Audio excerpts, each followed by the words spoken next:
আগলটোস ই পাপা কি খেলেছো তুমি? কি খেলেছো তুমি? হয়েছে?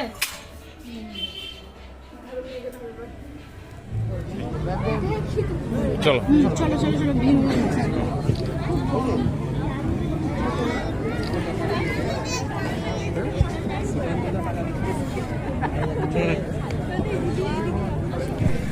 আজকে নবমী ছিল এবং নবমীর সাথে আজকে একই দিনে তিথিতেই দশমী পড়ে গিয়েছে, তাই সকালে ভিডিওটি ছিল ওটি দশমী করে আসা এবং তারপরে রাত্রে ঠাকুর দেখতে যাওয়া, মানে নবমী দশমী একদিনে।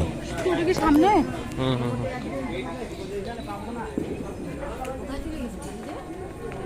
এত দূরে দূরে কেন দাঁড়াচ্ছে?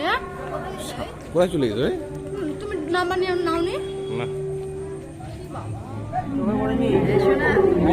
বাবা বাবা চলো দেখতে বেরোতে হবে নাকি? বেরোলে হলো, চলো এগিয়ে চলো।